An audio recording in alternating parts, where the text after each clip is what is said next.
बारे में अच्छे से जानकारी दे सकें।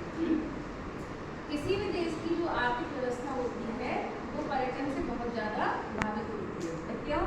क्योंकि किसी देश में जैसे आगरा है, आगरा में ताजमहल है, तो वहाँ पर होटलों का बहुत ज़्यादा व्यवसाय है, बहुत होटल, क्योंकि वहाँ पर विदेशों से बहुत ज़्यादा टूरिज्म आते हैं। ठीक है, विदेश से बहुत ज़्यादा आते हैं, सब जगह से आते हैं। क्यों? क्योंकि वहाँ पर मतलब पर्यटक स्थल बहुत ज़्यादा है, ताजमहल है, लाल किला है ना, मतलब कई चीज़, मथुरा है, कई चीज़ें हैं।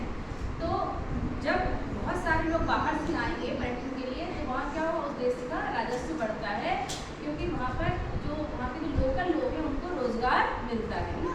खाने पीने की चीज़ें हो गई, खाने पीने की जो दुकानें होती हैं, स्टॉल होती हैं, या रेस्टोरेंट हो गए, रहने की जो व्यवस्था है, और जो सामान बेचते हैं लोकल जगहों पर, उनको भी क्या मिलता है, व्यवसाय मिलता है ना। जब लोग बाहर से आएंगे तब तो लोग खरीदेंगे, तो लोकल लोग तो खरीदते नहीं इतना सामान, तो बाहर से आता है तो उसे लगता है कि हम यहाँ आए तो यहाँ से सामान खरीदें। तो ये देश के राजस्व को बहुत ज़्यादा बढ़ावा देता है, और हम लोग दूसरे देश के कल्चर के बारे में जानते हैं, हमारा ज्ञानवर्धन होता है, मानसिक शांति मिलती है ना। जो हमारे कभी कभी हम दैनिक दिनचर्या से जब बोर हो जाते हैं बहुत ज़्यादा, तो जब हम किसी जगह पर जाते हैं जहाँ पर सब चिंताओं से मुक्त होकर कुछ दिन के लिए जब रहकर आते हैं तो हमें अच्छा लगता है, शांति मिलती है।